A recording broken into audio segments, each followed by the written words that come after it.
যেতিয়া আমাৰ চাৰিওফালে সমস্যাৰে ঘেৰি থাকে তেতিয়া বুজিব লাগিব যে আমাৰ জীৱনলৈ কিবা পৰিৱৰ্তন হ'বলৈ গৈ আছে। আহি পালোঁ আমি গোবিন্দ ভৱন গীতাসত্ৰ। এইখন হৈছে কাৰ্যসূচী আৰু এইফালেদি আছে প্ৰৱেশ পথ।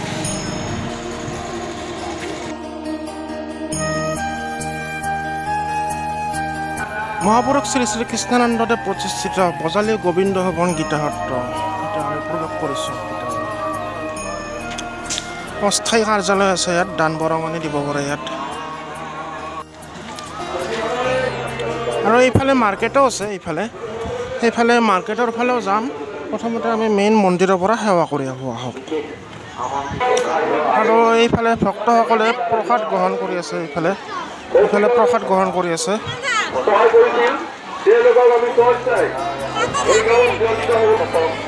তেখেতে হৈছে কৃষ্ণানন্দ ব্ৰহ্মচাৰী।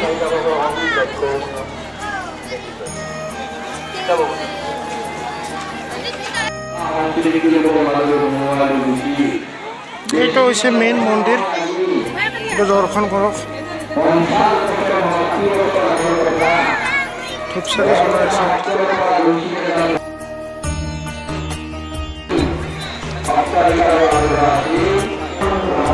এইটো এইখিনি ভিতৰ ভাগৰ দৃশ্য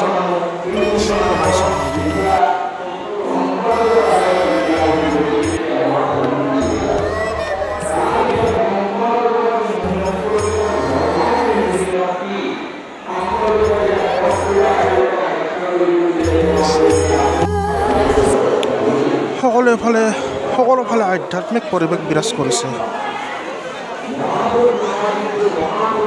আৰু এনেকৈ দেৱালবিলাকত এইবিলাক মূৰ্তি দিছে ভগৱান বিষ্ণুৰ অৱতাৰ। চাকিবিলাক ইয়াত জ্বলাই থৈছে।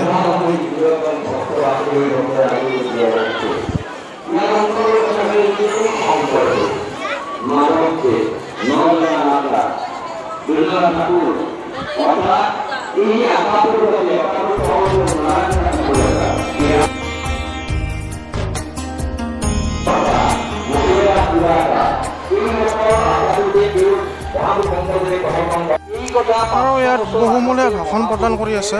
আহক ভাষণ শুনো। সুন্দৰ ভাষণ দি আছে। কৃষ্ণ কথা, কৃষ্ণ কৃষ্ণ কৃষ্ণ। তেনেহ'লে নিশ্চিতভাৱে প্ৰথমতে আকৰ্ষণীয় হ'ব। আৰু হল সেইটো হৈছিল এতিয়া প্ৰথম চিহ্নযাত্ৰা নাটক লিখিছিল বৰদোৱা। আৰু চিহ্নযাত্ৰা নাটক লিখাৰ পাছত নাটক লিখি সত্ৰ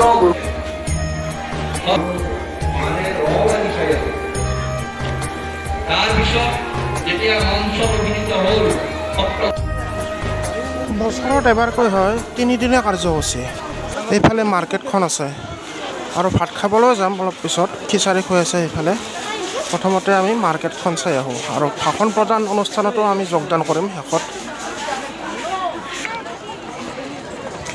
এইফালে মানুহ ভৰ্তি হৈ গৈছে। ভক্তবৃন্দ ৰাইজ ইয়াত মানে বহুত দেখিবলৈ পাইছোঁ। ৱাও, যিফালে চাওঁ এইফালে দোকান। দোকানী দোকান। ৱাও,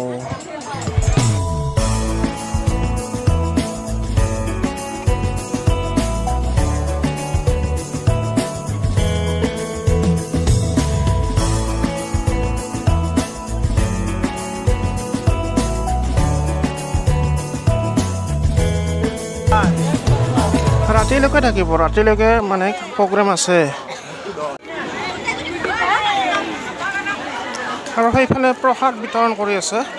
সেইফালে যাওঁ আহক। সুন্দৰ আধ্যাত্মিক পৰিৱেশ। বহুত দূৰ দূৰণিৰ পৰা আহিছে ভক্তসকলে। আৰু ইয়াত কিতাপো পোৱা যায় বিভিন্ন ধৰণৰ। ছাৰ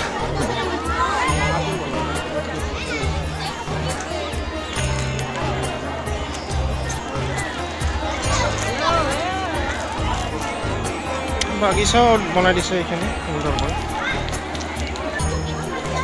ইয়াত প্ৰসাদ বিতৰণ কৰি আছে। মানুহ কিন্তু আছে, বহুত জাম আছে।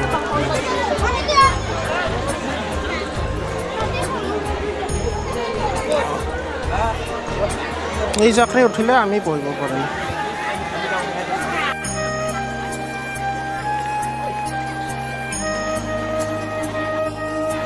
বজালী গোবিন্দ ভৱন গীতাসত্ৰৰ প্ৰথম সত্ৰাধিকাৰ তেখেত আছিল প্ৰয়াত নাৰায়ণ দত্ত ছাৰ, প্ৰয়াত নাৰায়ণ চন্দ্ৰ দত্ত।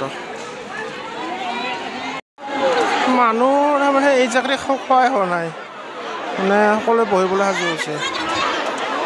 এই জাকৰি খোৱাই হোৱা নাই, এওঁলোক উঠিলে আমি বহিম।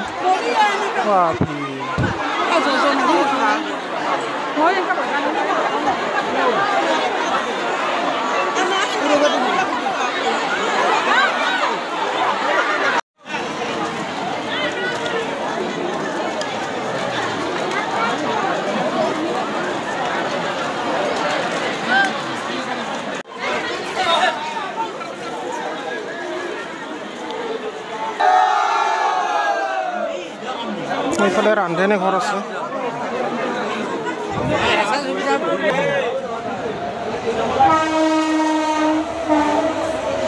এইফালে ৰেলো গৈ আছে, এখন ৰেল।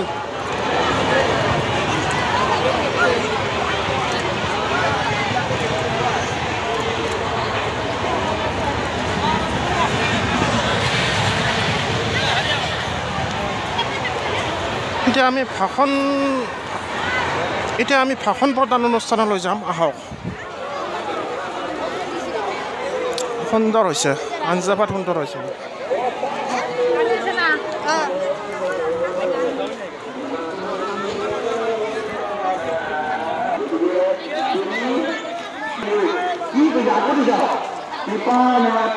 কৃপাময় কৃষ্ণ আজুৰা আইয়ে কৃপাময় কৃষ্ণ চৰণে ৰাখায় আমাক।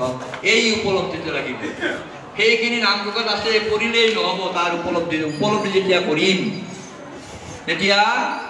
তেতিয়াহে আচল ভক্তি, আচল কৃষ্ণ ভক্তি যিটো ৰস সেই ৰসটো পোৱা যাব। গোপীসকলে এই ভক্তি পাইছিল আৰু সেইকাৰণে তেওঁলোকৰ চকুৰ নিমিত্তকো গালি পাৰিছিল যে হে বিধাতা, তুমি আমাক চকুৰ নিমিত্ত কিয় দিলা?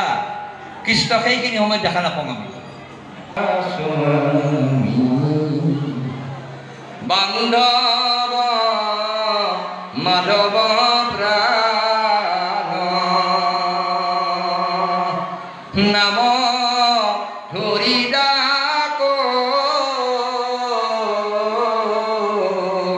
ইয়াত থাকিয়া হে বাপ কেনে নেদামি